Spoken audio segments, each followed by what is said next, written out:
Well, I think it's fair to say it wasn't the year that we were planning for or expecting when we go back 12 months.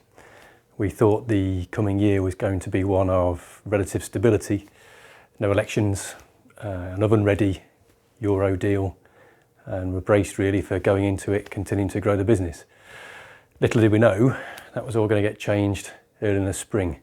But it seemed like a good time of year really to look back on what's gone well and what we're looking forward to for 2021. So I'm just going to run through the three main facets of our business and give an indication of where we are and where we want to be next year.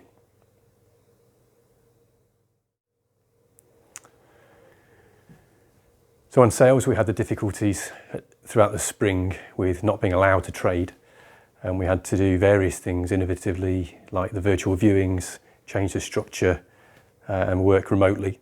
The stamp duty incentive certainly helped and has made things probably more busy than we were expecting second half of the year, particularly the upper quartile, which is a good market, and hopefully will remain so next year, with a lot of our clients and client base being around retired properties. Perhaps that's an opportunity that will keep going despite the obstacles perhaps on their way with COVID, quarantines, and of course Brexit. Remote working has been embraced by the staff, which is great. They've done really well with that. And we have seen as well that the number of viewings required to sell a house has gone down quite dramatically. There are buyers out there, and they are serious buyers, and those are who we are engaging with on behalf of the clients to get the properties sold. So it has been actually quite buoyant second half of the year, and perhaps the best way to describe the market in Malvern, I would say at the moment, is efficient. For 2021, obviously stamp duty is going to come to an end at the end of March. If you have a sale going through at the moment, our advice would be keep in close contact with your solicitors. I imagine they're going to have a horrendous workload as we get closer to that March deadline. If you don't have a sale agreed at the moment, I think we've got to be realistic really about whether that can get over the line in time for the end of that period.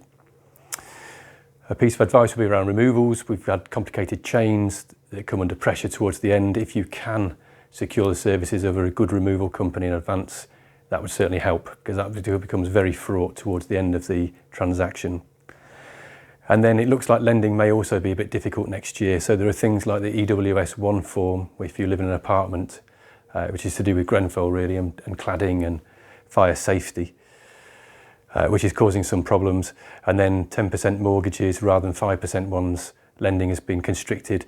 And again, with what we've had over the last week or so on COVID, that probably is going to continue to be the case, I would imagine. That said, I think we focus on the positives and we say there are buyers out there. The jobs market has not taken a hit locally that perhaps it might have done, and there's all to play for.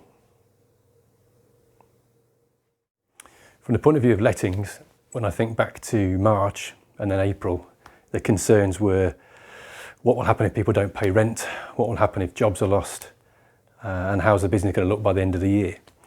As it turns out, it's been quite a good year, really. We've had great cooperation from landlords and tenants. Tenants paying the rent, landlords being flexible and sympathetic to enable us to provide mechanisms to get the rent in. So that has gone very well. Hopefully that continues to be the case going into the second half of the year. The market in Malvern in particular seems stable.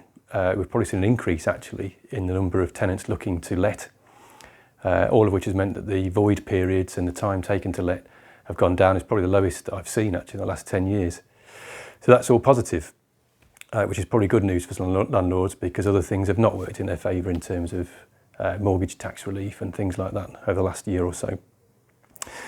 We changed our procedures in order to be able to do remote inspections and keep on top of maintenance. All of that has gone largely to plan really over the course of the year.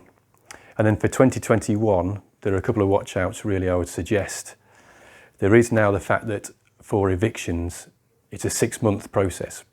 So we've been working with Hazelton Mountford in Worcester, and they now have a bespoke product which will provide cover for loss of rent if you get that scenario of having to evict and run into problems with the tenancy.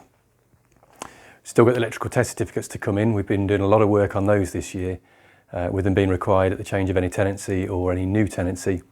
But April's the deadline for that one, so that's still in the background, and will come to the fore no doubt in the next couple of months. And then there is still uncertainty. largely because of the COVID impacts. But if 2021 goes as the pattern of 2020, we're confident we can cope with that. We can continue to place tenants, get their rents, pass them on to landlords and look after property. And for block management, it's been a strong year. We've had some new clients sign up with us. We've had 2 new staff join us in September, Rachel and Caroline. And this week I've recruited another member of staff to join the team. So it's a growing enterprise at the moment. And 2021 will be about consolidating and training and continuing to deliver the service that we do across block management. The remote working we were already doing to an extent on block management due to the nature of the job really. But meetings we've had to be more flexible with. So we've started doing Zoom meetings. In the summer we held meetings outside at the sites to make sure we could retain that contact with the clients. And there were a lot of projects that got done with external decoration and installations across the sites across the area in Worcestershire. For 2021, I think we're going to see tightening again of fire regulations. So that will involve discussing with the clients about what's appropriate for your site, making sure that you're compliant and people are safe. We're going to be dealing with uncertainty again, I think, in the first half of the year. It looks like the new strain is going to be racing the quarantine and the vaccine situation. So I think that we're going to be impeded to a degree, perhaps, for the first couple of months. And then with contractors, we are looking to expand our book of contractors that we work with locally in Malvern, Worcester, Ledbury and Hereford. So if you know of local contractors, electricians, plumbers, builders, decorators, that you feel could enhance what we do and work well with our various clients, by all means get in touch and we'd like to have a chat with them. But overall, thanks to all our clients for their support over the course of the last 12 months. It started with optimism, then we had a phase of uncertainty and worry, I suppose, to a degree, with the unknown elements. And then actually through the summer, we settled into a more COVID-based pattern and have ended the year in a good place, really. So thanks to the clients, thanks very much to the staff and everybody who does business with Philip, Laney and Jolly.